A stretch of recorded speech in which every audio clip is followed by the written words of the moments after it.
Good afternoon and welcome everyone. My name is Marcela Guerrero and my pronouns are she, her. I am the Di Martini Family Curator at the Whitney Museum. I want to acknowledge that here at the Whitney, we are on the lands of the Lenape people. As a result of centuries of colonialism, today the Lenape are dispersed throughout the US and Canada.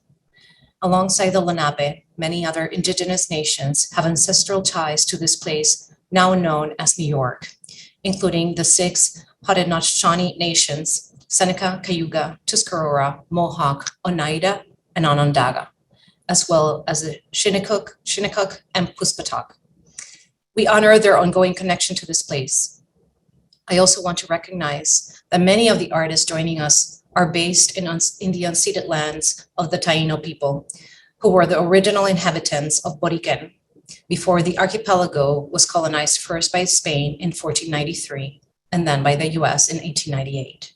If you are joining us online, please take a moment to identify and recognize the indigenous people who have always and continue to steward the land from where you're joining us.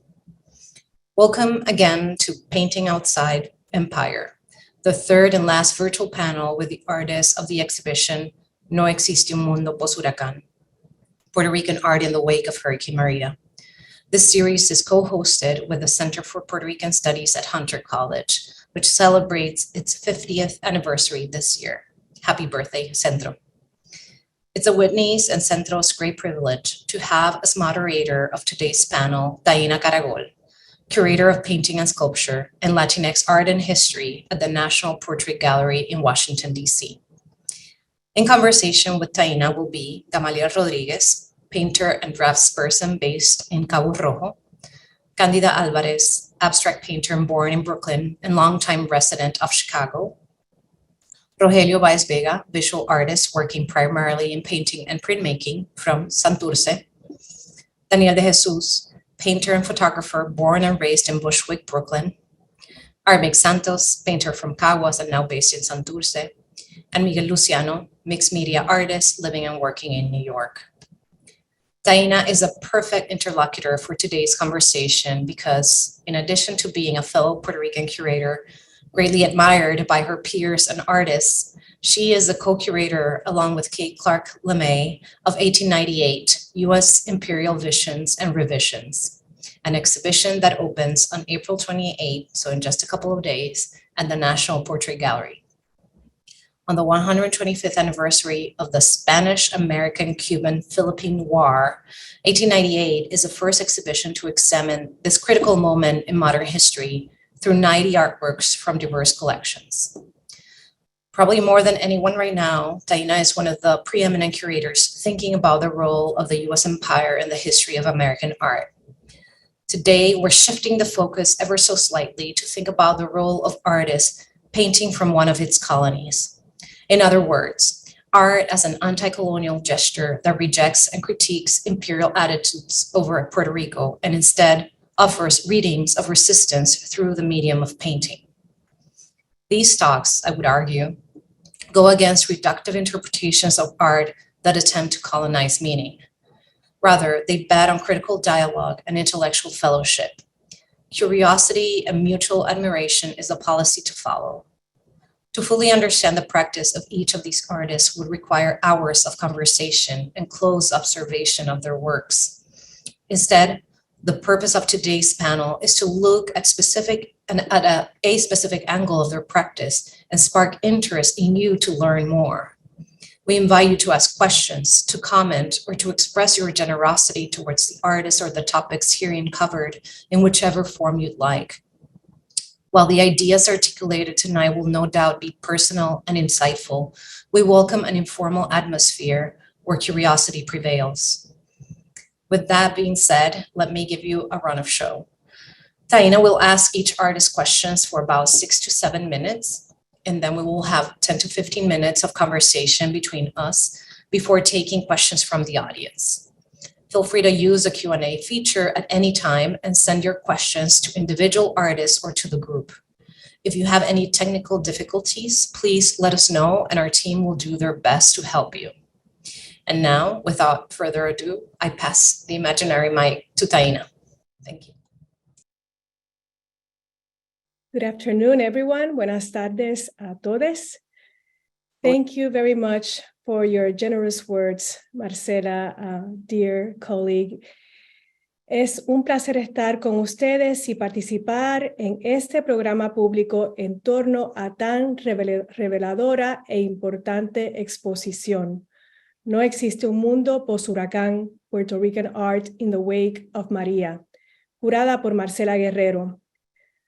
Muchísimas gracias, Marcela, por esta invitación y también a Megan Hoyer por invitarme a moderar esta conversación. Gracias también a Andrew Hawks y a Angélica Arbeláez por su asistencia con la organización de este evento. Y a Colectivo Babilla, a los intérpretes de lenguaje de señas y a los closed captioners.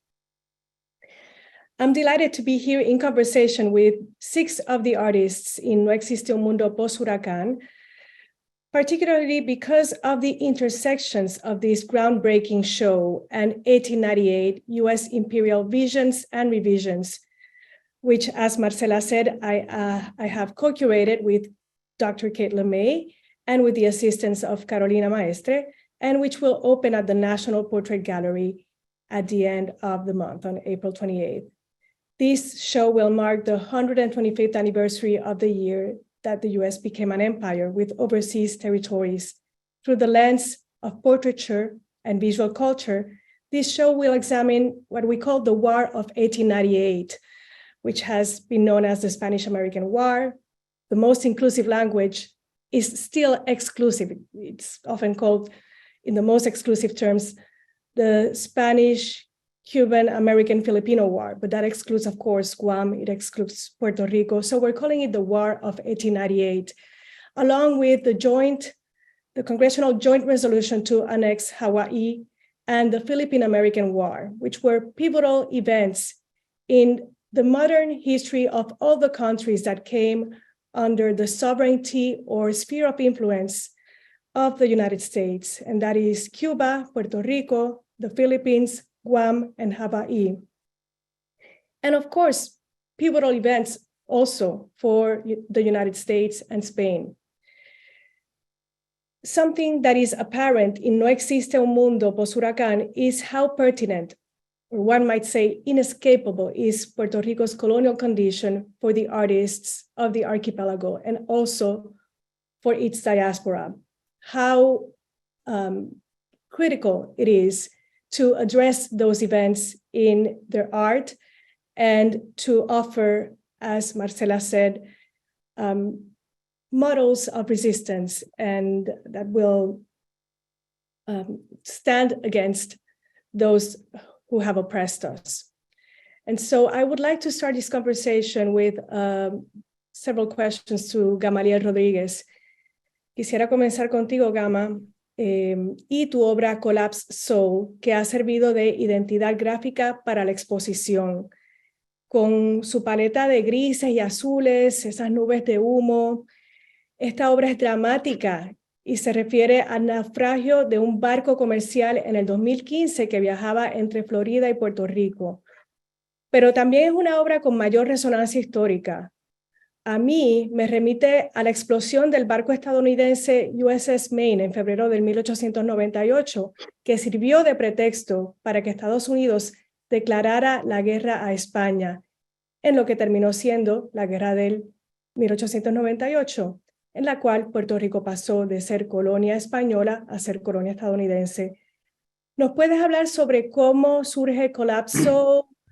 ¿Fue tu intención remitir a esa memoria histórica del Maine?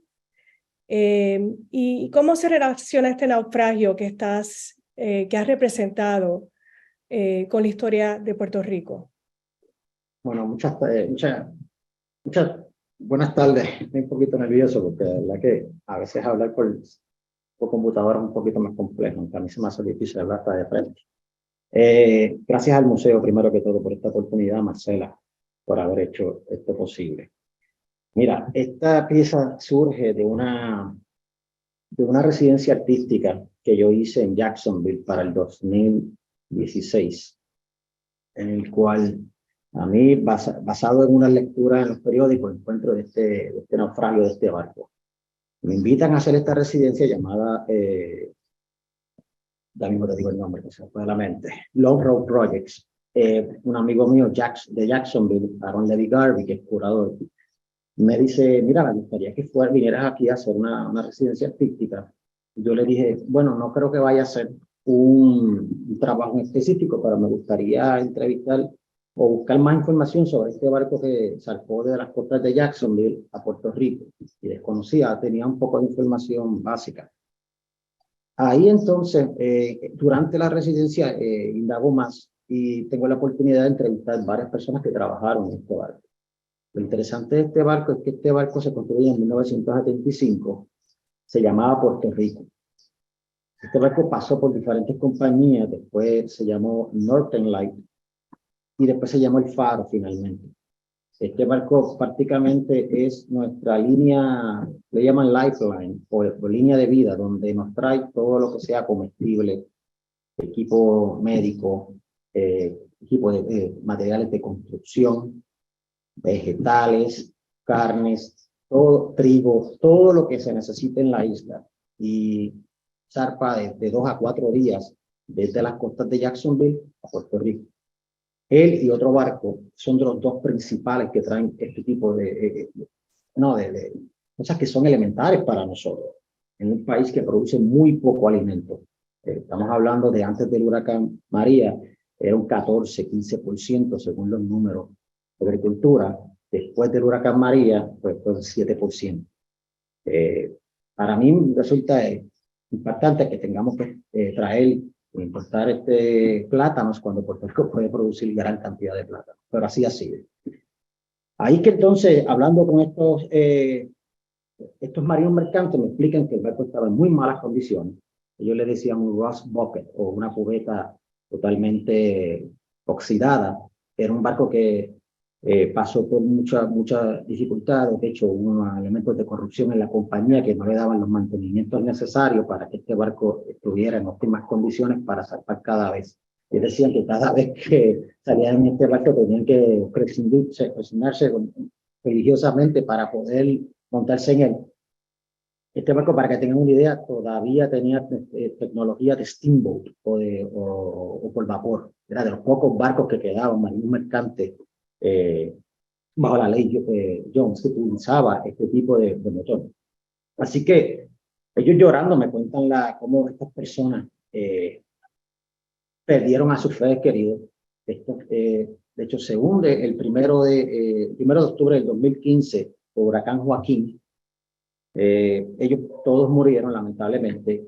Y aquí en Puerto Rico se sintió por 2 semanas aproximadamente una especie de escasez en los alimentos. Estamos hablando de carnes, productos de aves, ¿no? De gallinas, pavos, etcétera. Inclusive materiales de arte. Así fue que yo me di cuenta de la situación y ahí que voy indagando más. Haciendo conexiones, ellos me pidieron que por favor no pintara el mismo barco. Yo por respeto no lo hice. Si tú te fijas, el elemento del barco tiene unos elementos que no son consonos con el barco. Por ejemplo, tiene vela, cuando este barco era de vapor. Por lo tanto, hay una conexión histórica desde los tiempos coloniales españoles, donde prácticamente nosotros dependíamos grandemente también de los navíos españoles para poder traer diferentes artículos. Y después entonces pasa a la era de los barcos de vapor o steamboat, y qué curioso que este barco, que era la vida de nosotros hasta hace poco, hasta el 2015, también utilizaba tecnología de vapor. De hecho, el barco de Maine es un barco de vapor. Así que hay una conexión histórica con el mar, el tema del colonial, el tema de la sustentabilidad de Puerto Rico, el tema de que tenemos que traer las cosas para poder comer, que prácticamente aquí no lo podemos producir. Y eso para mí, traté de buscar diferentes tipos de una imagen que yo pudiera trabajarla de tal manera que pudiera representar tantas complejidades de una manera simple. Si te fijas, las personas que han tenido la oportunidad de ver el barco, fíjate que dentro de este humo que es raro, hay un tipo de ramificaciones. A la misma vez se ve una noche estrellada una noche que podría ser hasta cierto punto placentera, pero se ve como unas raíces dentro de este humo, es como una situación constante que es casi perpetua. También hay unas plantas de plátano que están dentro del barco, de bananas, que están dentro del barco, que son como una especie de fantasmas que lo hice de tal manera que no rayara el surrealismo mágico, pero que tuviera un elemento de descubrimiento, por decirlo así. Yo hice este trabajo, yo pensaba que nadie le iba a gustar, me quedé con él y finalmente después con el tiempo pues pasa a ser parte del museo y para mí es un gran orgullo, pero yo creo que la investigación sobre el barco me siguió trayendo más interrogantes y más preguntas y yo creo que eso es lo más que disfruto cuando hago este tipo de trabajo. Muchas gracias. Qué maravilla que pasó a ser parte del Museo del Whitney. Sí, esto para mí también. Creo que esto es muy buena manos. Bueno, entonces, y ese tema de lo que nace de Puerto Rico, lo que nos llega de afuera, del contacto con el exterior, nuestra relación de dependencia con los poderes coloniales y las dinámicas de intercambio que se generan a través de estas dinámicas coloniales en términos de los que entran y salen de la isla, tanto los puertorriqueños como los extranjeros, son algo que muy presente en tu obra. Si podemos pasar a la próxima imagen, the next slide, please. Aquí tenemos las torres de control y ¿podrías hablarnos un poco de ese tema del puerto de llegada o de salida en tu obra, por favor? Sí, seguro. Quería dejar también saber que como el barco se llamaba Puerto Rico y la situación del barco y las condiciones que se encontraba fue la verdadera razón por la cual se sobró. No era por la tecnología, sino por la falta de mantenimiento y cuidado. Que si no se le dio esa embarcación, curiosamente Puerto Rico está en estos mismos niveles de que está en el medio del mar del Caribe, pero no tiene norte, no tiene brújula. Yo no creo que si tiene un motor, es un motor que está sustentado por una economía del visitante, como muy bien dice Marina Reyes Franco, totalmente de acuerdo. Así que esa es una de las condiciones. De hecho, cuando me interesó mucho el tema del puerto, porque esto es básicamente Puerto Rico, al ser una isla, tenemos que estar constantemente en una situación de entrada y de salida. Hemos perdido gran cantidad de personas jóvenes puertorriqueñas que estudian en la isla, se nos forman en la isla con conocimiento y se nos van. Y perdemos esa gran oportunidad de capitalizar estas mentes jóvenes que pueden darnos mucho al país de muchas maneras. Eso me trae entonces al tema de los aeropuertos, que es otro. En una isla hay solamente dos puertos, el aéreo o el marítimo, no hay de otra. Y eso, viendo esto fue antes, este día sale antes del huracán, porque se conecta con la cuestión del barco. Y era la ilusión de estos vigías, que son estas mentes maestras, que son los centinelas de los aeropuertos, que son las torres de comunicación o las torres de navegación. Extremadamente importantes porque son las que entonces permiten el tráfico aéreo de manera segura, para que entonces puertorriqueños y puertorriqueñas puedan entrar y salir y personas de la economía visitante estén entrando y saliendo. Y me imaginaba qué pasaría si colapsaran estos sistemas de puertos, qué podría pasar una isla, o sea, a unos extremos alarmantes. Tenemos el caso de Vieques, que tiene un problema de transportación marítima increíble, y te das una idea de la magnitud de la situación, cómo las cosas se vuelven más caras allá y escasean más, inclusive los medicamentos de una manera alarmante. Imagínate que Puerto Rico pasara. ¿Y qué sucedió? Pasó con el huracán María, una cosa muy alarmante era que mucha gente que tenía que salir del país una vez el huracán le dio a la isla, la gente que tenía problemas con diálisis o con tratamientos de cáncer no se podían dar los tratamientos en Puerto Rico porque el sistema energético colapsó y inclusive algunos hospitales no tenían las plantas eléctricas funcionales al momento. Entonces había gente que quería salir de la isla por necesidad realmente de su vida. Y hubo situación que por varias horas el aeropuerto internacional de Muñoz Marín no estaba funcional. Lo mismo pasó con el de Aguadilla, después posteriormente pudieron, pero entonces empezaban a cobrar más caros los pasajes de una manera estúpidamente, o sea, ridícula. Creo que fue un abuso total lo que hicieron las líneas aéreas entonces. crea entonces, vuelve, ahí que yo veo la situación de cómo, qué pasaría si estos centinelas o esta torre de inteligencia, de comunicación, colapsara y de qué manera entonces nos afectaríamos nosotros como isleños. A veces se nos olvida que somos una isla, a veces, no sé, es algo que sucede en toda la región del Caribe, pero esto se hace antes del huracán y pasa la situación y entonces ahí sigo terminando los trabajos y hago entonces las 7 torres de comunicación de la isla. Hemos perdido mucho en estos últimos años de grandes cerebros que se nos han ido y eso me preocupa mucho porque ¿qué país le vamos a dejar a los jóvenes? Yo no tengo hijos, pero yo tengo la preocupación como la tiene todo el mundo. ¿Qué país le vamos a dejar a la juventud? ¿A dónde nos vamos a encontrar de aquí a 20 años? ¿Cuáles serían los condicionantes para que la gente se pueda quedar viviendo aquí?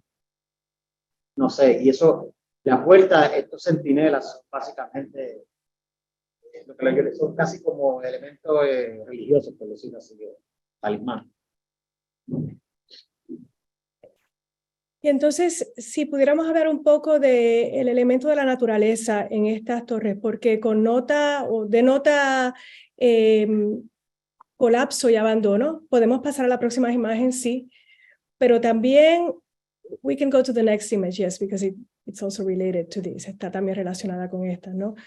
Pero también está ese aspecto de lo que la naturaleza reclama y quizás ahí la visión no sea del todo oscura. Bueno, en este caso sí, el tema de la naturaleza para mí es recurrente, es lo más puro y lo más que se establece en esa región por siglos y se va adaptando y va evolucionando. No importa lo que tú construyas, ella siempre va a reclamar porque está en su ADN, está en su entorno, ¿no? Hasta cierto punto, la naturaleza en mi trabajo tiene un elemento de cultura, de cómo la cultura persiste y sobrevive, no importa las circunstancias. En el lado derecho de la pantalla tienen entonces, este es lo que se conoce como mi backyard o la parte de atrás de mi terreno, y hay un árbol de pana y un árbol de almendro caribeño que han sobrevivido como 3 o 4 huracanes y siguen hacia adelante y son resilientes. Es impresionante como el puertorriqueño a su vez es igual. El tema del lado derecho de los comestibles, como nosotros se han traído diferentes tipos de cultivos desde alimentar esclavos como la pana y posteriormente la venta de producción en masa de las bananas. Para mí ese elemento de abandono y evolución pues siempre han sido latentes en mi trabajo, como la arquitectura, las plantas podrían funcionar. Cuando tú ves las torres de comunicaciones parece que están funcionales o parece que están en abandono, están en ese punto medio entre si es o no es, y crea ese tipo de duda o pregunta. En el tema de la iglesia que está al otro lado, pues es una iglesia más, es una iglesia que está dentro de una correccional abandonada aquí en Cabo Rojo, fue diseñada por Rafael Carmoega, la misma persona que hizo el Capitolio en Puerto Rico, el mismo arquitecto, y fue hecha en 1931. Y entonces pongo entonces la vegetación ya como si fuera la evolución de las plantas eléctricas del país, porque es que no tengo otra palabra que decir, y el abandono de muchas cosas, entre ellos cultura, religión, la belleza de lo que podemos perder de lo que tenemos y no lo apreciamos, y ese sitio es uno de ellos. Así que yo creo que no sé si pude contestar de la mejor manera la pregunta, pero básicamente eso es lo que he trabajado. Me lo he disfrutado. Sí, y vamos a tener más conversaciones sobre la naturaleza porque también este trabajo tiene sus cosas en común con el de Rogelio también. Ahora vamos a pasar a Candida. Muchas gracias, Gama. Gracias a ti. Candida, we were just, you there? Yes, I'm here. Wonderful. Okay, great. We were talking a moment ago about Puerto Rico and its transnational population, and I would love to delve deeper on that notion of of the island and the archipelago as a transnational country. And your work is mainly abstract, and often abstraction is conceived as devoid of social or political meaning or questions of identity. But memory plays a very important role in your paintings. And I wonder if you can tell us about these, the next two paintings, Jello and also Lomas, from that perspective of memory and your identity as a Puerto Rican from New York. Okay, well, thank you. Yes, I am a New Yorican, and I would say that I don't, the notion of abstraction is so big for me. It's really about living, you know, and of course, memory embodies that, right? And when we capture a memory, we might use a camera. And so I rely a lot on photography. Actually, the camera was the first tool I ever sort of committed to. It was the first thing that I spent a lot of money on. And I love taking pictures. So what I want to say about that is that the so-called abstractions they embody so many people and objects that surround those people, right? And so they are, in essence, color forms that rely on photography to kind of get built and dismantled into a painting. So for me, they start out with something very concrete, which, unlike memory, you know, when something's fixed, right, we can hold on to it somehow. But I'm not really interested in the edges. I'm really interested in how the color begins to activate this, you know, the body of the painting, right? The body of the image. And so for me, abstraction allows me to rely on color quite often to give me that sort of, that feeling of openness, and how, you know, because color changes so much, because for me, it lives. It matters. It matters that that's the kind of material that I use. And of course, I move between, you know, photography, drawing, and painting, using color and sort of, you know, the photograph itself, I use several sources simultaneously to get to something that is surprising and interesting to me. So for me, they never lack a kind of connection. They always start from something very personal and something very grounded. They sort of pinpoint, or they become sort of like a map of sorts, you know, an archive, a living archive that has its own sort of, you know, key, right, which is based on color and color forms. And so the other part of this is that with these particular pieces, I also use printmaking, the print itself. It is a print of an archive of images that I've, drawn together. So they're choreographed in this way, and then it was enlarged and it was printed. And so these are the sort of residue. These are the proofs that resulted as a sort of a recycled idea. And so so these have their own lives. You know, they pinpoint a certain time when they were created, and that was, you know, it was during the hurricane, and so in Puerto Rico, and so that they have their own life that way, right? So, but I started out with a structure that came from this bigger place, which was sort of this, you know, archive of several of my paintings that I sort of re-photographed together and then put them together to become this third thing. And so, and then, you know, so there's so many cycles. The paintings live through so many different kinds of experiences, so to speak, right? They evolve with their own memories. And so I would say that they're not, I mean, abstraction for me really is sort of an excuse to use color, you know, in a way that for me is really life itself, right? Because abstraction is not something that's outside of ourselves. It is, we embody abstraction as well, right? I mean, it's sort of this thing that we learn how to name. And, you know, there is this thing, I mean, it was mentioned before, I think Marcelo was talking about colonized meaning, which I thought was a really interesting combination of words.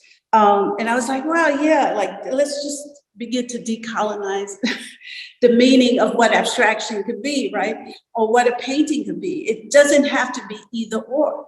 I mean, for me, the totality is an abstraction. Because for me, my work is really, it embodies bodies, it embodies people I love, people that I know, you know, it tells stories. And then I'm free to mix it up. It's like asopao, when we make asopao, right? We can name the vegetable, we can name everything, but then when it becomes asopao, it becomes asopao, right? It just becomes this beautiful mix and color of a food that's been, you know, cooked and savored. And so, yeah.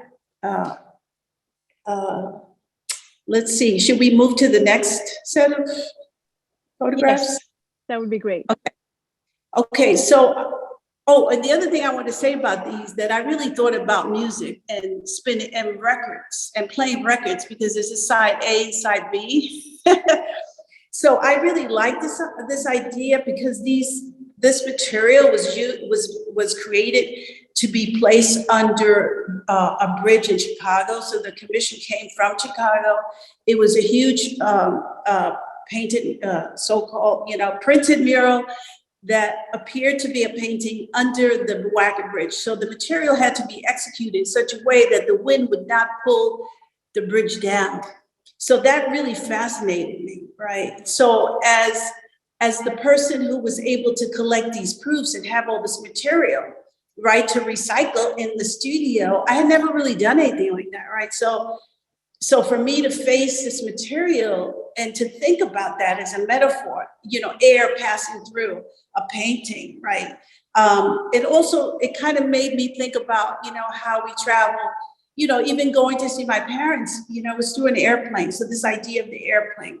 And when I was making these, it was a very difficult time, you know, a lot of us, you know, we were looking for our families. And so this idea of not being able to reach them, you know, and this plane that kept us, you know, it's this idea that we have to fly there, or, you know, I don't know, it's just so interesting what goes through my head. There's so many threads in my head. And also, you know, the aluminum, you know, was kind of a reference to the plane. But this double-sidedness, you know, it's side A, it's side B, you know, it's like our bodies, right? It's like a thumbprint. I mean, I didn't think of a mountain, a lomas, when I was making this. It became that later, right? Because that was what came to me afterwards. So, you know, it's poetic, it's active, it's something that we know, it's something I know and then something I don't know. It's very mysterious to me, painting. I didn't plan on, you know, when I was growing up, I didn't even know what an artist was, right? It's just something that kind of came to me. And so I continue doing it. So, but yeah, there's a lot of reasons why I do certain things, you know, and I keep a lot of things to myself too. But I mean, it's opportunities like this where I can consider them, you know. So to move on to the next one, I wanted to include these together because both bodies of work come from prints. So the material, the primary material has been printed onto the surface of the linen or the plastic, right? So this is actually on canvas, but it started with a print that I made from original drawings. And I was very interested in this idea because of the air paintings. The air paintings allowed me to begin painting on a painting that was printed onto this material that was mine, but it wasn't from a singular event. It was a combination of many, so it was from an archive. So the air paintings are from an archive of several paintings. That makes sense? And then these were a way to explore how my drawings, because I was really interested in this idea. I mean, we have these hierarchies, right? I mean, talk about colonizing, material and meaning and all that. We're always talking about, oh, well, this is drawing, this is painting, and then we have sort of this hierarchy. Well, drawing, is it as good as painting? You know what I mean? It goes back and forth. And so I kind of resist using, I don't like to categorize so much, but I really like the way all these materials can intersect. So I really wanted to bring together drawing and painting in this series that I did, where there was 10 of them, and they go back to the word palimpsest, and each painting became representative of each one of those letters. There was 10 letters in palimpsest, 10 paintings, and this is for a show that was later on at Gamaliel Gallery. And also, the one on the left is in a show in New York right now at the Pazlov Resnick Foundation. Magnified, called feminine abstraction. And then the one on the right, Prepare, I wanted to include it because this came from a photograph that I took in Puerto Rico when I had my first show there, in the group show in the museum in Puerto Rico, in San Juan. And I took a picture of this in this house that we were staying at. And it was of the decorative bars, the metal bars, that are so common in Puerto Rico. And that's how this painting started. I used that image. But what happened at the end of it, it started to look like calligraphy to me. And it also felt like, it became like the image of the projects, of the multi-storied buildings one of them that I grew up in Farragut, the Farragut section of Fort Greene in Brooklyn. So I wanted to include this because you wanted to know, you wanted to see other things that kind of sourced this relationship to my meaning, right, in my paintings, Yes. Mm-hmm. And so, of course, I've done figurative paintings, we all, for those of us who've worked so many years, we have to go through this training, and it's also a love, that you have to experience light and shadow and how it can depict something that you can recognize and then something that you can let go of, right? Because for me, it's all in there, but at some point I have to let it go because the painting wants to go a certain way. So I trust, so there's freedom, right? So we talked about earlier in our conversations about the freedom that I feel in my studio. It's where I can be myself totally. And, I can riff, I can do anything I want. And so the most important thing is to please myself at that point, right? But so the one on the right really feels to me like I'm looking out those windows, because that was also the other thing you wanted to know about. It's sort of this idea between micro, macro, this notion of sort of this way to sort of describe a space between something that's very clear, very close, and something very far, right? A young child looking out of a window and sensing scale in a different way, right? Sky versus little trucks, on the highway, right? There's something about that, being in church, because we were raised as Catholics. And so the church became this really very special place. For me, it wasn't so much, listening to the priest speaking. It was more about looking at those stained glass windows because light bounces around and it's so beautiful. And, so that painting on the right takes in a lot, it brings me to so many different places. It's fairly large. It's 80 by 60 inches. And it did start with this digital print of a smaller image of the drawing. And the one on the left is sort of a little bit wackier, you know, it came from several sources, but it kind of is like this explosion, you know, where it's almost anywhere. But, you know, anybody looking at paintings could come up with their own translations, right? And they should feel free to do that, because I don't have a fixed, I don't expect. You don't want to prescribe meaning. Mm-hmm. No, I don't. I yes. want a window to look Right. out, so to speak, or to look into, right? I mean, this metaphor is painting his Beautiful. window. That was kind of interesting. Right. But I, you know, I just feel like if I can trust anything, I trust color, because color is so alive, and it's how we see things, it's how we experience things. It's how we, you know, smell, taste, feel, everything, right? It's that's why I paint. Thank you. That's beautiful. And thank you for unpacking these for us. And I want to return at the end to that idea of the studio as a site of freedom, as a place of freedom and liberty. If we can go to Rogelio's work. Yes. So, Rogelio, continuando con el tema de observar y documentar un lugar que encarna a veces que encarna la crisis, el deterioro, la clausura de cientos de escuelas públicas desde el 2016 como resultado de la crisis económica y las medidas de austeridad de la Junta de Control Fiscal han creado un problema social muy grave en Puerto Rico, de cientos de escuelas cerradas.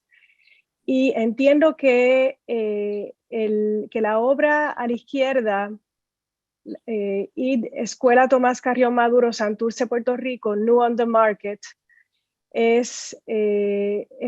representa tu escuela elemental, despoblada y clausurada, y no tan solo eso, sino también a la venta. Al lado derecho tenemos Paradox of the New Landscape, ¿verdad? Que es una imagen muy contrastante, un furgón convertido en salón de clases. ¿Nos puedes hablar sobre estas dos pinturas y su relación, por favor? Sí, Tania. Buenas tardes. Mira, estas dos pinturas reflejan como, para mí, el colmo del fracaso de un país. En ella yo retrato, ¿verdad? Dos situaciones que tienen una correlación, ¿verdad?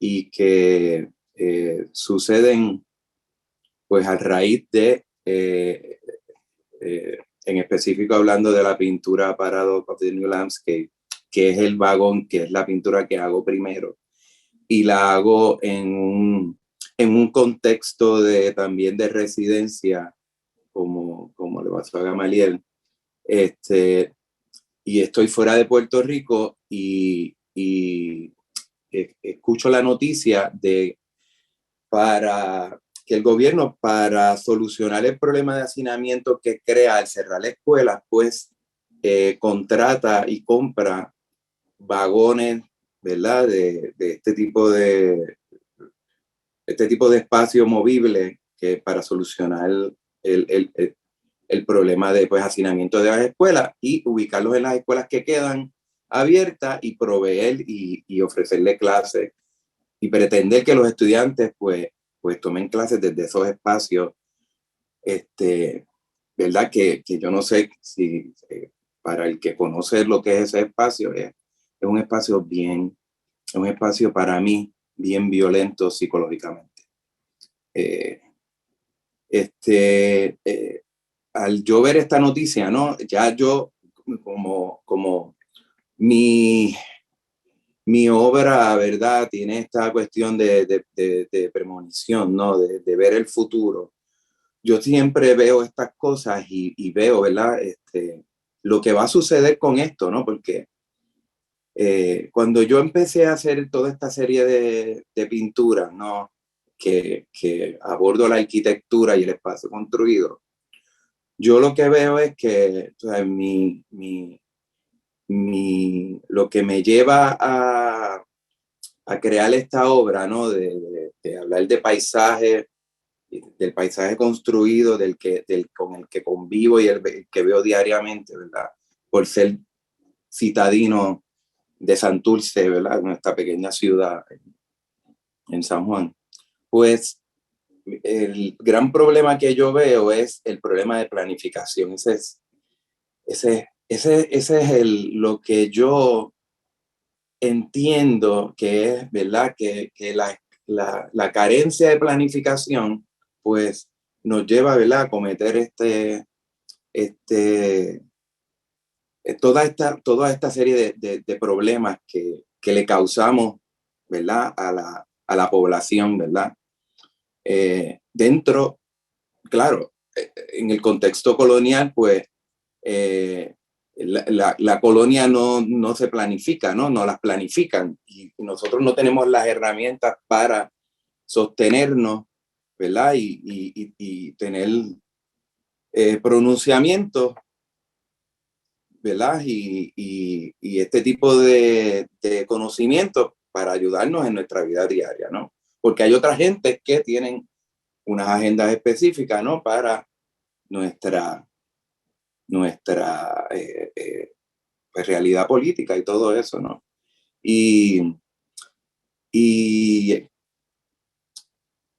para mí, imagínate, la educación, el espacio donde nuestros niños pasan la mayoría del tiempo y recogen el conocimiento de nuestros, ¿verdad? De nuestros mayores, pues para mí es un espacio tan y tan sensible, tú sabes, como que atenten contra eso, para mí es el acto más violento que se le puede, ¿verdad?, inducir a una población. Y la otra pintura, que es donde yo retrato mi escuela elemental, que está ahí, ¿verdad?, porque es esta escuela está en Santurce, en la parada 22, y es posiblemente el último espacio público de una comunidad, ¿verdad? Y está ahí porque es el último espacio que queda, que ¿verdad? Ya no es parte del proyecto público, ¿no? Esta escuela se vendió, ¿verdad?, en el mercado. Y está ahí, ¿verdad? Y yo pues la llevo a una pintura porque pues tú sabes, quiero usar la credibilidad que da el arte, ¿verdad? Y que da la historia del arte, por, porque quiero apuntar y quiero señalar este grave error de nuestra sociedad, ¿verdad? Pues, limitar a nuestros niños, jóvenes, de espacios adecuados, ¿verdad? Y históricos, ¿no? Porque también nos quitan esa memoria, ¿no? Ya es un espacio que van a borrar toda la memoria de ese lugar, ¿no? Y las personas que hubo anteriormente. Y yo, ¿verdad? Yo no tuve una educación muy, ¿verdad? Yo creo que por eso es que hablo de eso, porque mi educación fue un poco, ¿verdad?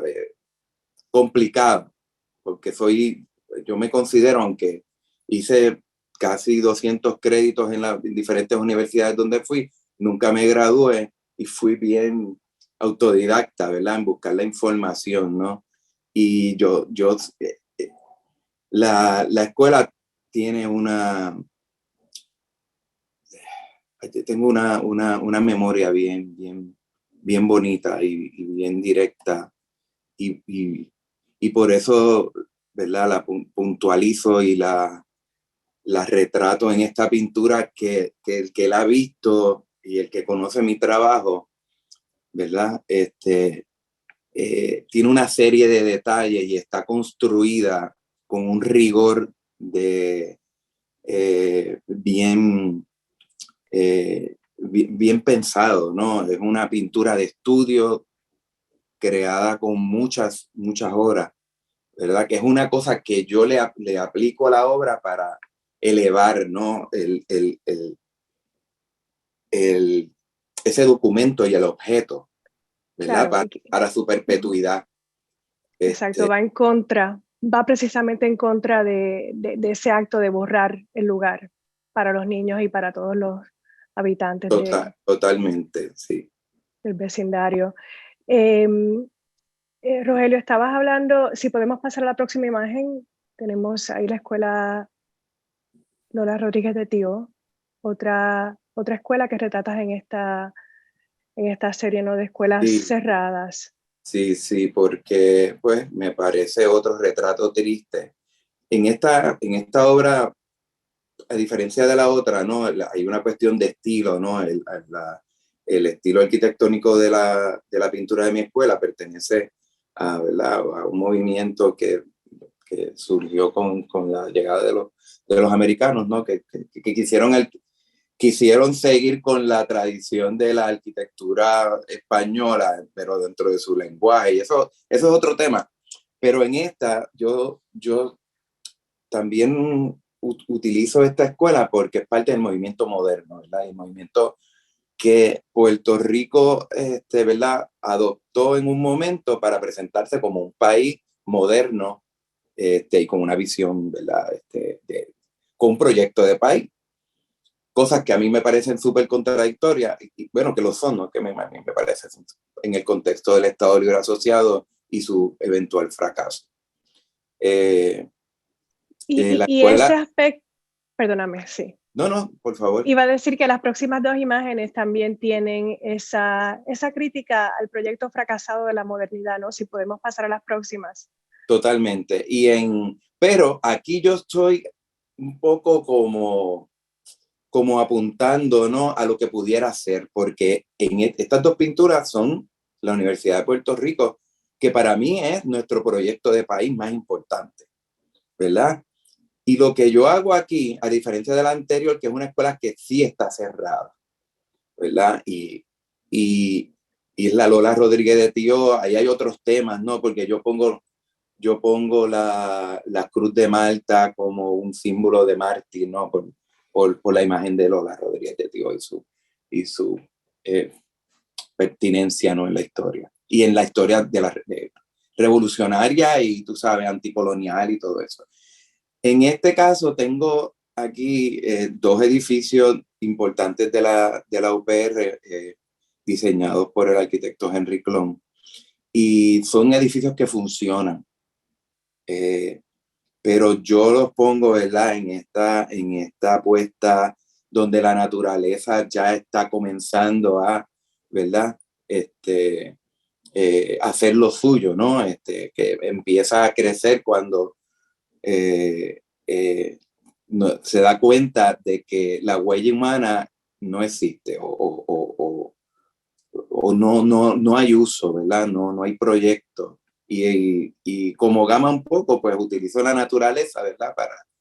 Para hacer hincapié en esta situación, ¿no? Y darnos cuenta, porque lo utilizo como una imagen premonitoria, ¿no? Del futuro, para que nos demos cuenta de lo que pudiéramos perder, ¿no? Pero también son imágenes bellas, ¿no? Las pinturas nos deleitan Claro. y a la primera mirada, pues decimos qué bonito, ¿no? Qué imagen bella, pero eso es una, ¿verdad? Una manera en que el artista quiere capturar, ¿no? ¿Verdad? Hacia lo que es importante aquí, ¿no? Cuando uno busca, pues se da cuenta de que aquí falta algo y es que faltamos nosotros, ¿verdad? Y no estamos en ese panorama que tan bonito, ¿no? otros lo van a, ¿verdad? Lo van a poblar y van a crear de él algo, ¿verdad? Que no sabemos qué es. Y pues es esa imagen de que perdimos esto, ¿no? Y que tenemos, o lo vamos a perder, ¿no? Lo que quiero comunicar, ¿no? Que podemos perder esto que es tan importante para nuestra nación. Claro, esa continua precariedad de la UPR. La imagen seduce también a los Sí, que no claro, porque estudiamos estamos ahí, ¿no? estamos tocando eso, porque hay muchos edificios que, por eso es que yo hago esta serie en el contexto de la Junta de Control Fiscal y la noticia de que le van a quitar presupuesto a la UPR, y esa es otra noticia donde, igual que el de la escuela, pues yo empiezo a ver ya, a imaginar la UPR, tú sabes, venida abajo, ¿verdad? Y sí, tú sabes, parte de cómo yo construyo estos imaginarios. Gracias. So now we're going to the next three artists. I'm very interested in how they refer to particular historical events in their work. Gracias, Rogelio. And so I would like to start with Danielle here and your work, Google the Ponce Massacre. I find fascinating the collapsing of past and present in this work. It's a monumental painting, really, it's very large, and you fuse in it an image sourced from the internet and translated into a painting of the Massacre de Ponce from 1937 with an image of a protest in New York in 2019 in solidarity to call for the resignation of Governor Ricardo Rosselló, where you participated, you were in that protest. Why do you fuse these two events together? Can you speak to the historical continuities of resistance, oppression and resistance that are implicit in this painting? So yeah, I think it was really important to kind of speak about these two moments in history that happened in Puerto Rico, but also here in New York.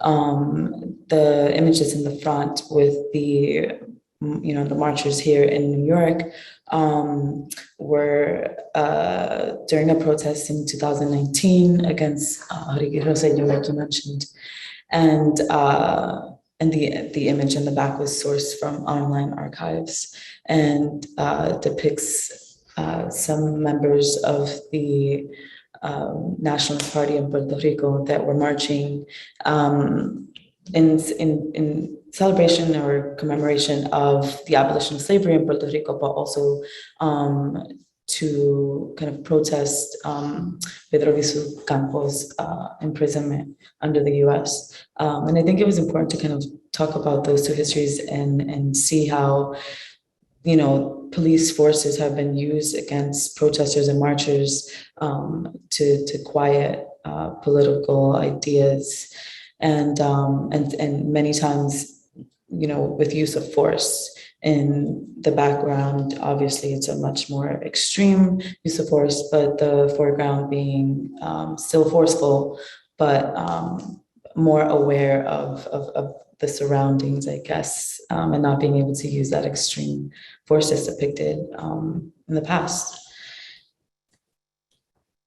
And that is so interesting. If we go to the next images, this relationship between foreground and background, which I just realized is very present in your paintings on US currency. These are just two of them, but you have many more. Many of them are available for viewing on your website, and I invite people to take a look. But here you paint on US dollars images that relate to Puerto Rico's economy, to its history, and its current economic crisis caused by mismanagement from the local government and exacerbated by the austerity policies of the Puerto Rico Oversight Management and Economic Stability Board, or the Junta de Control Fiscal. And I'm very interested in this series. Currency is a medium of exchange, and it needs to be in circulation for the exchange of goods to occur. Here, you stop that process in order to draw, to paint on those, on that kind of very special paper that has so much value, to paint images that relate to economic oppression. Can you tell us about that? Well, yeah, I think painting on something that people hold to such high regard as US currency kind of takes that power away from the actual physical paper and forces the viewer to look deeper into the subject that I'm depicting.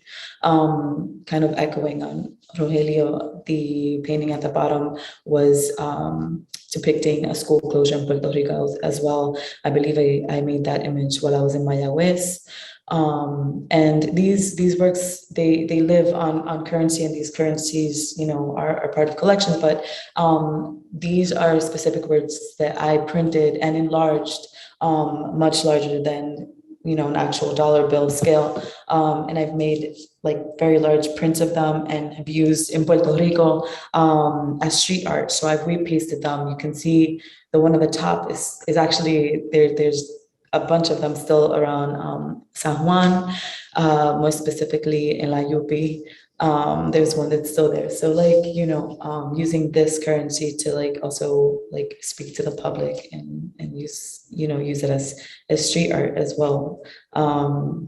So that's what these are about.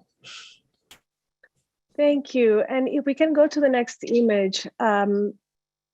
Another thing that I'm very interested in your work, Danielle, is how, the urgency and your interest and urgency in exposing the gentrification of Puerto Rican diasporic communities as a form of colonial violence.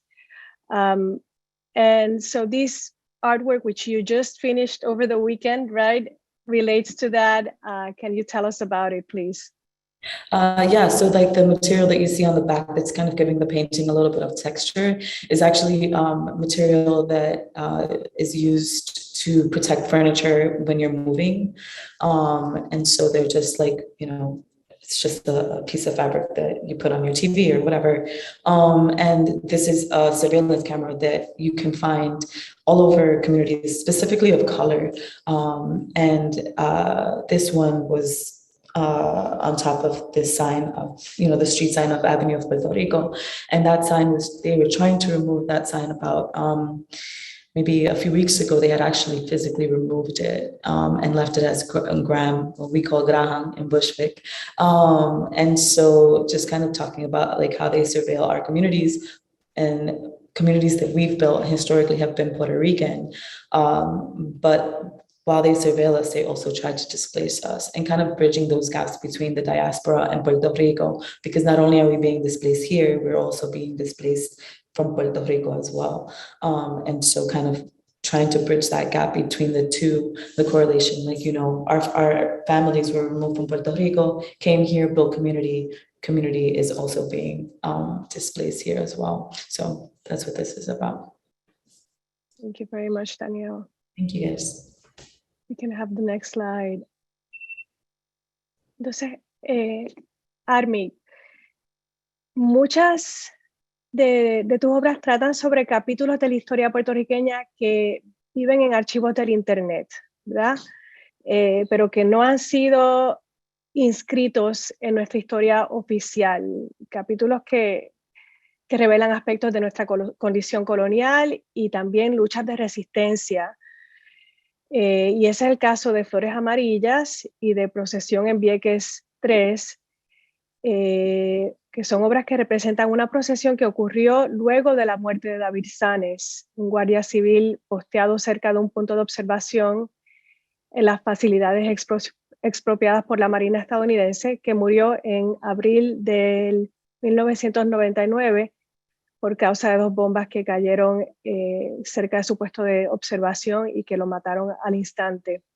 Y esa tragedia dio pie a un movimiento multitudinario que cruzó líneas políticas de miles de puertorriqueños y gente también solidaria en el extranjero que demandaban la salida exigían la salida de la Marina de Vieques. ¿Puedes hablarnos sobre cómo te encontraste con estas imágenes? Este es un momento, el momento que representan, es un momento que tú, en el cual tú eras niño, pero tenías conciencia de él, ¿cierto? Sí, cuando ocurrió esto yo tenía 3 años. Sí recuerdo un poco la gran protesta que ocurrió a principios de los 2000, pero es como un recuerdo bien vago. Entonces, el año pasado, bueno, finales del 2021, yo estaba trabajando unas pinturas sobre la bahía bioluminescente de Vieques, que para mí es uno de los lugares más sagrados de Puerto Rico. Entonces, empecé a decidir retomar la historia de Vieques, porque siempre me interesó y me topé con estas imágenes de esta procesión que no sabía que había ocurrido. Sí sabía que había muerto un civil, no sabía que esto había ocurrido después. Entonces, pues a mí esto nunca se me enseñó en la escuela y lo encontré súper importante y súper poderoso. O sea, como un cambio, una intersección entre lo político y lo poético y lo poderoso que es la unión y las imágenes bellas que pueden lograr también. Mm. Y precisamente la composición de ambas obras es magistral. Realmente esos ocres, esos azules, logran una atmósfera bien pesada, la escala, que es una escala humana, o sea, nos paramos frente a Sí, las el life obras size. y ujú, Sí. el efecto del chorreado, la perspectiva aérea en la de en la de la procesión, ¿no? Que nos hace pensar en la vulnerabilidad de los individuos, ¿verdad? Porque si pensamos en las bombas que cayeron ahí accidentalmente, ¿no? ¿Puedes hablarnos un poco sobre las decisiones que tomaste, las decisiones artísticas para hacer esas obras? Eh, sí, es que estaba transicionando de pintar abstracto a empezar a pintar figurativo, entonces los colores los estaba cogiendo específicamente en procesión vía que el color que resalta es el amarillo y estaba haciendo referencia a otro artista alemán que se llama Wolfgang Leib y su uso del polen, entonces, de como valor espiritual. También es una manera de identificar la grama seca y caliente de Puerto Rico. Ambas imágenes son de día, al tener un fondo de bahía, pues se traducen a que son imágenes de noche y estaba tratando también de jugar con eso. Y entiendo que también el paisaje es un tema que te interesa mucho, ¿no? Sí. Y eso es evidente en estas obras, pero también en la próxima que tenemos aquí. Can we go to the next slide, please?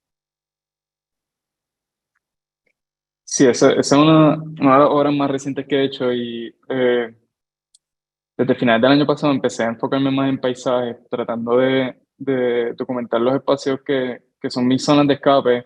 Eso es en Talea, una entrada.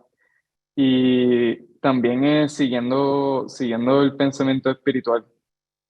Y sí, eso es todo. Eso es, bueno, maravilloso. Sí, espero que tengamos un momentito al final de la conversación para tocar ese tema de la espiritualidad como ancla de la revolución, ¿no? O de la resistencia. Miguel, if we could go now to your work and your sculptural installation, los escudos, shields. Mm-hmm. Which consists of metal sheets of identical measure cut from the sides of school decommissioned buses.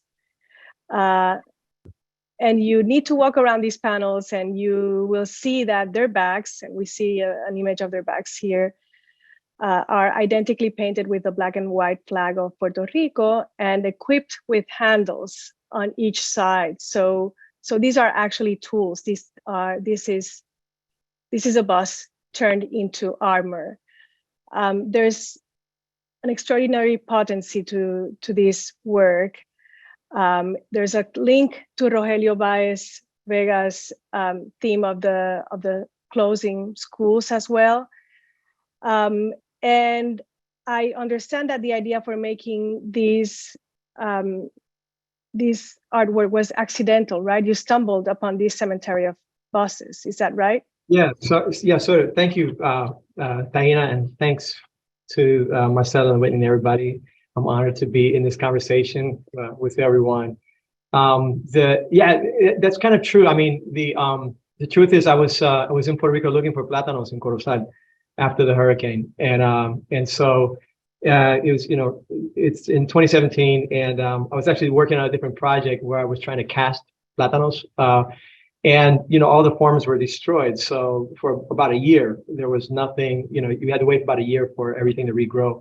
So I was visiting farmers towards the end of that year in Corozal, and the crops still weren't ready. But when I was driving throughout the island in different places, when I came across a lot of abandoned schools, obviously, and also abandoned buses. And in Corozal, there's a company, Transporte Pacheco, that is located there, and they had just a yard, full of these abandoned buses that were striking in a very green landscape. That these deteriorating buses really kind of jumped out, and so I stopped to talk to the folks there about the impact of school closures on their businesses, and that just led to more conversations. And every time I went back to visit him, there were more and more buses in the yard, and so.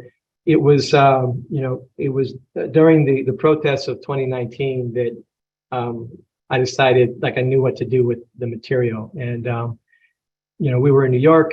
I was doing a public art project about the Young Lords, working with Iram Maristani when he was with us. And so it was striking for me, thinking about the activist history of the Young Lords and Puerto Rican activism in the streets of New York and the streets of El Barrio, while we were watching the streets of San Juan fill with protesters and massive numbers of people in the streets demanding the resignation of Ricky Rosselló. And so the shields were made during that time, really in honor of the protesters, with the idea of thinking about this armor of the bus that used to protect kids on their way to school, was now being transformed into armor for shield to protect the teachers and students and activists and everyday people that were out there protesting to keep schools from closing, right? And among many other things. But as Rogelio was speaking earlier, the most devastating impact of Promesa for me, and both before and after the hurricane, is seeing the number of schools that have been closed on the island. Hundreds and hundreds of public schools that will never be reopened, and many of which are being sold wholesale right now as new real estate for outside investors. So it's a very sad situation, and this was a way to resist what was happening there, and in support of the movements of resistance that have been going on for a very long time. Thank you, Miguel, and I'm so glad you brought up that link with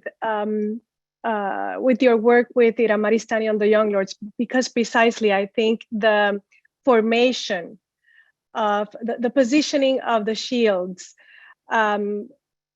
evokes the image immediately of militancy, of discipline, of the need of the body, right? The body as an instrument for protest and change.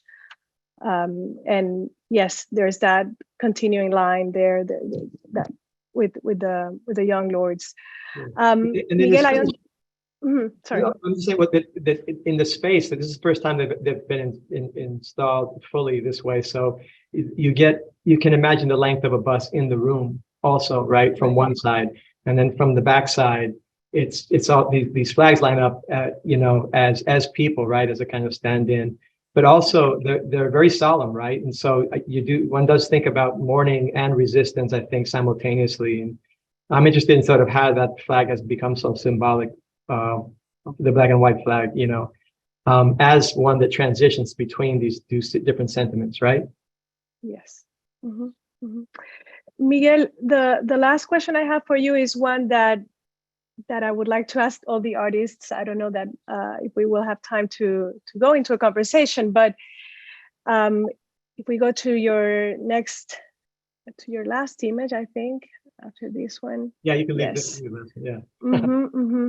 So thinking about the topic of painting outside of the empire, I understand from previous conversations with you that there was a turning point in your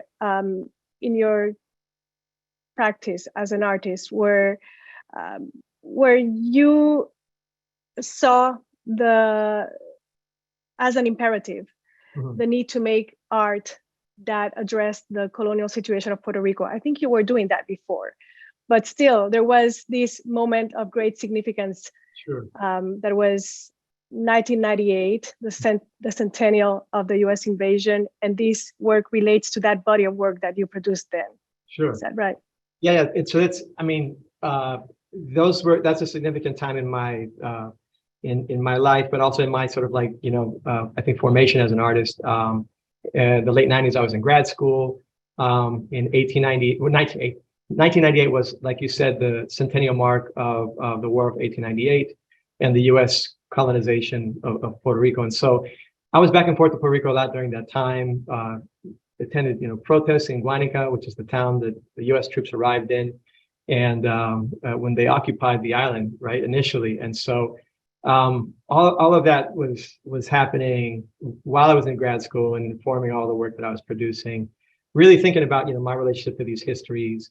And as someone who was born on the island but grew up in the States and has been going back and forth my whole life. And so this is a very old painting from 1998, but an important one for me, you know, because it was this time that I was going back and forth to Vieques, you know, and meeting with people like Carlos Zenon, you know, and the fishermen, and talking about, you know, activist movements in Vieques that were also reached a height, you know, in 1999 with the death of David Sanes. And so a lot of these themes that have been echoing throughout the show, right, in terms of the role of Vieques, you know, which was the, you know, largest public manifestation, right, in Puerto Rico that we saw in our lifetimes, right, until 2019, right, in the summer of 2019.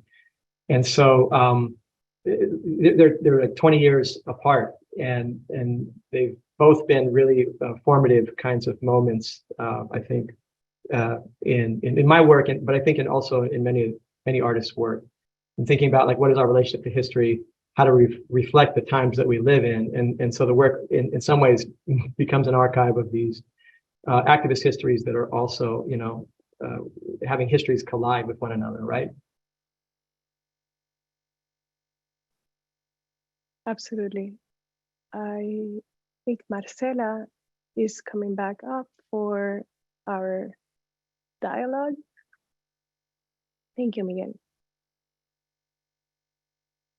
Taína, do you want to pose a question again? That last one that I think was a really great provocation for everyone. Sure. Well, so the question is to all the artists, how do you conceive of this notion of work that is critical of imperialism and colonial systems of oppression in relation to your work? And was there a moment for you when you said, I need to make work about this, or has it always been intrinsic to your artistic practice? And if you can, the artist can turn on their cameras, that would be great. Yo pienso que siempre que hay que hacer trabajo de donde uno es. Y creo que siendo de Puerto Rico, es como un unwritten rule no hablar de sensibilidad política, pero de alguna manera u otra sí se tiene que hablar. Sea por imágenes, sea con palabras, sea como sea.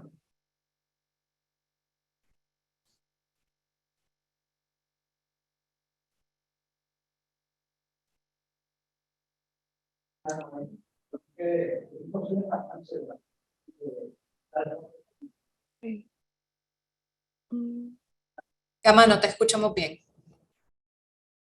Un poquito más alto.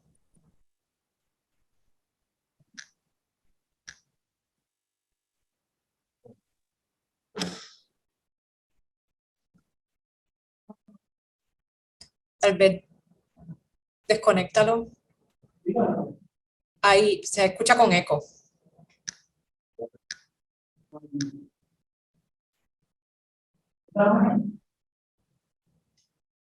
No se pueden, no pueden escuchar bien. Si quieres tratar de desconectar los headphones y después hablar sin ellos.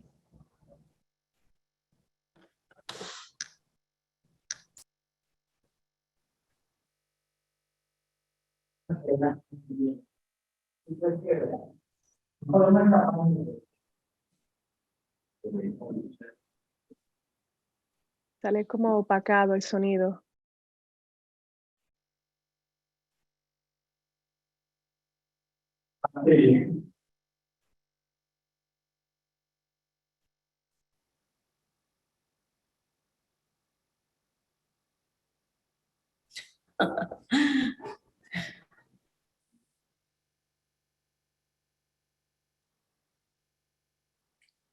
Pues yo puedo decir que, ¿me escuchan?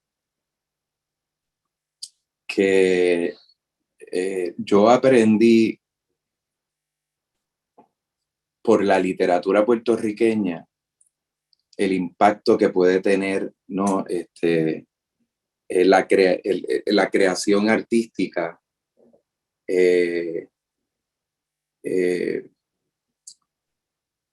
como, tú sabes, como una herramienta de descolonización. Y lo de la literatura lo aprendí a traducir a las artes visuales. Y fue como un evento bien personal donde a mí, ¿verdad? Tuve como un impacto a través del arte y de la literatura de los problemas que Puerto Rico traía, ¿no? Históricamente por causa de el problema ¿verdad? De tener un país que domina sobre nuestra vida diaria, nuestra política, nuestra economía, nuestro todo, ¿no? Y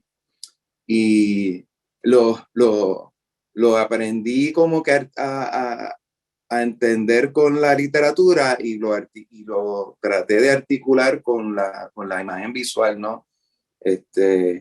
Y me parece que lo que hizo conmigo, pues lo va a hacer ¿verdad? Como con los demás, ¿no? Como los artistas como documentadores visuales de las cosas que pasan en nuestra actualidad, ¿no? Y la trascendencia que tiene eso en el futuro. No nos queda más que traducir de una manera particular, ¿no? Esa manera que tiene el arte de comunicar y de impactarnos.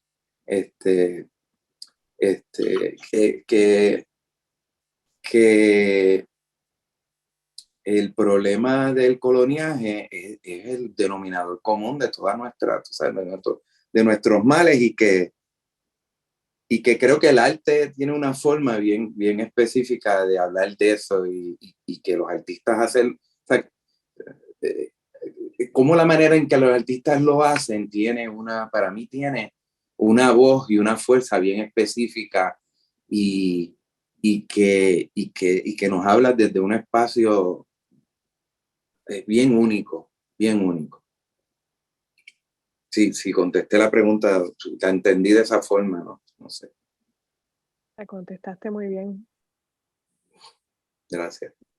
Me encanta eso, la relación inicialmente con la literatura y de ahí a las artes visuales, a las artes plásticas.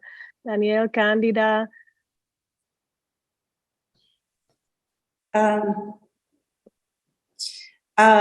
Trying to figure out how to start this conversation. I just want to say that I fiercely believe in the creative spirit. I feel it provides a space for thinking about things, you know, for realizing the self, which has to be nurtured and empowered. You know what I mean? Like, we have to feel a strength within us. And I always wondered what it would have been like if I had, you know, been born and raised in Puerto Rico, you know, and the trajectory that I would have taken, right?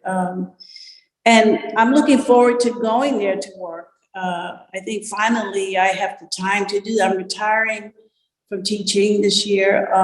And my dream has always been to use this space that my father built for me as a studio. And I wonder what's that's going to be like, because I think the pleasure of teaching for so many years is to have been in the classroom and in the conversation with so many young Puerto Ricanos, you know, that artists who are thriving, and to share those conversations, you know, that we can take ourselves seriously, you know, we can be original, like we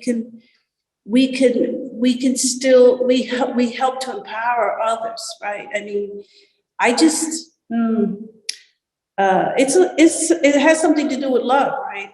And community has always been important in my world. And so, you know, giving back has always been important. So, I mean, to be in a show like this has been, you know, really kind of remarkable, right? Since, I mean, how many years, you know? I mean, so I feel that it takes courage to say yes to being in a studio and, you know, just kind of building up a kind of relationship to a subject, or to, you know, ideas that are important, you know, for the person activating them, you know, for the artist, for the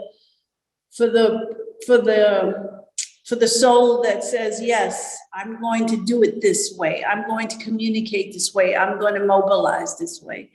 I'm going to share this way, and I'm going to love this way, right? I mean, I think that, when you feel good about something, you feel, you know, that expands into family and into, you know, friendships. And, you know, it's a passion. It's believing and imagining that, that things can be possible, right? So, I mean, politics is always there.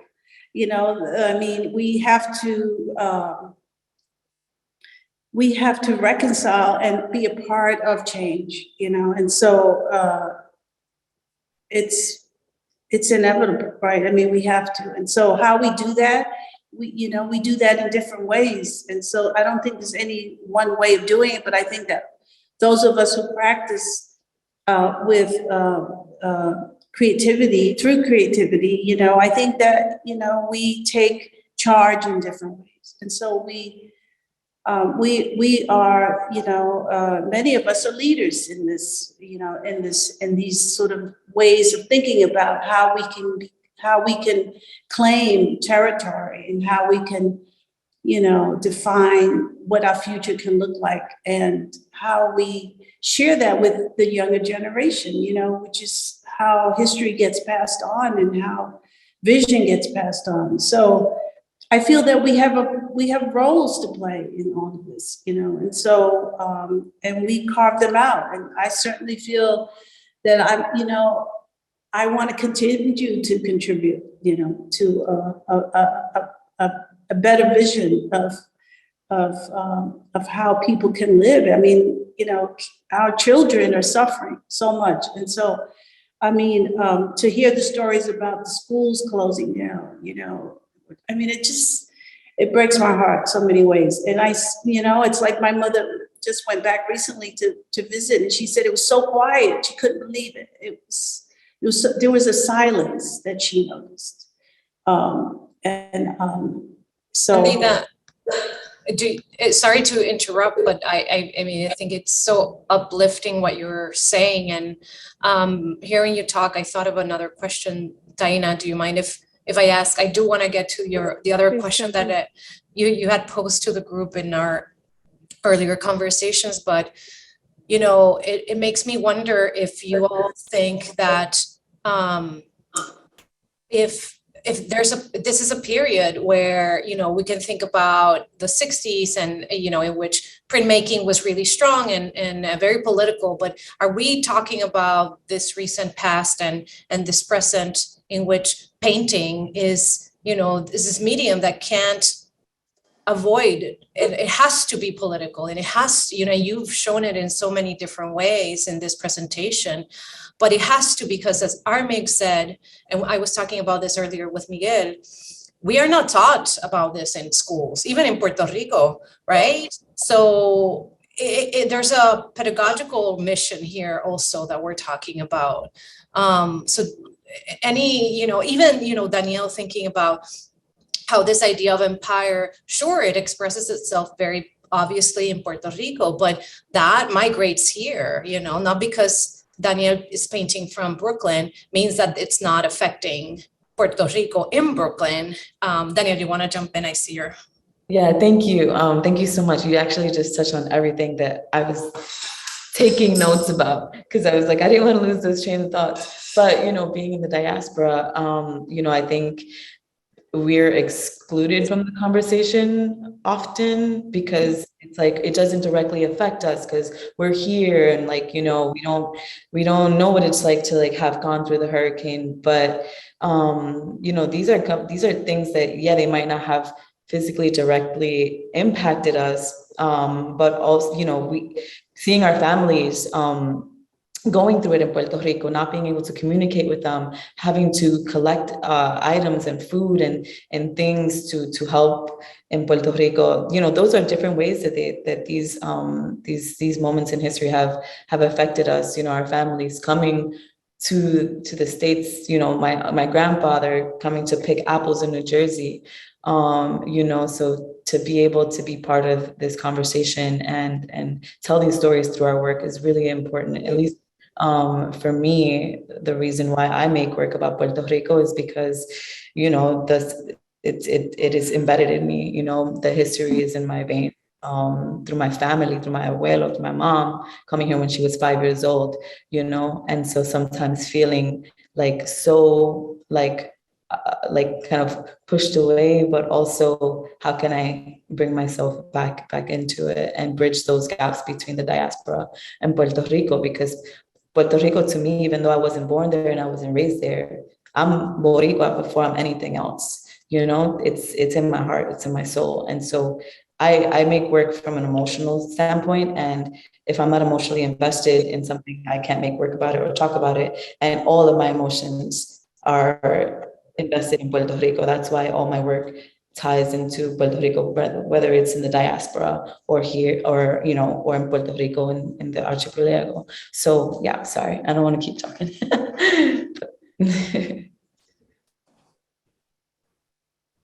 Gamaliel, I wondered if you want to try again. I'm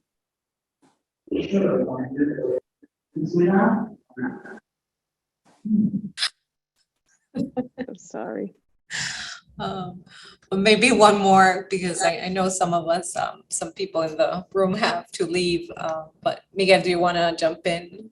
I just very quickly, what I want to say just while all the artists are here, because I was talking about this earlier also with Marcela, but like living here, one of the great privileges of being nearby is being able to see this show all the time. And I've given so many tours of this show. I'll give a tour to anybody that wants a tour, basically. But because I want people to know about everybody's work, and I want people to know about our history, you know, through our eyes, right, and through our perspectives. And so the video series is wonderful because you can hear artists speaking, you know, about their work on their own terms. Marcela, you did a beautiful job, you know, with the wall text, and really, you know, telling complicated stories about difficult histories with nuance, you know, to people who know these things well and people who are learning them for the first time, and that's not easy. But the great privilege for me has been being able to walk through all of these works of everybody who's in here in the room and those who are not here, and connect the stories of our history to each other's. Because there's so much overlap, and we do it in different ways throughout the show across different mediums. But that has been such a privilege and something that I will never forget. And I'm very sad that this show's finished in a few weeks, because it's just been a really special experience to be able to have this conversation and be in conversation with so many of you, with so many of us at the same time. It's been a really great privilege.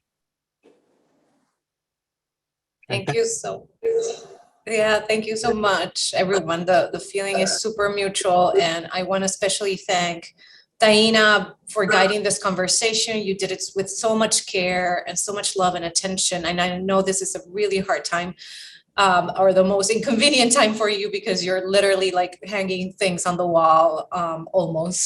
But I also want to thank the artists, Gama, Candida, Rogelio, Danielle, Armig, and Miguel. You know, I love you guys, and I think you're the greatest. So all of my respect for you. Thank you to Megan Hoyer, Andy Hawks, Jay Lee, all of them in public programs at the Whitney. You always organize these talks, and you do it in such a beautiful, conceptually and technically efficient way. So thank you so much for that. And before we conclude, I want to remind everyone that this program will be on our YouTube channel, as well as all of our public programs are available on the Whitney's YouTube channel. So please check them out. And with that, thank you, my friends, mis amigos, for a memorable conversation. See you in a museum, either the National Portrait Gallery or the Whitney. Gracias. Mil gracias. Gracias. Gracias. Besitos. Gracias. Gracias, Cariños. compañero.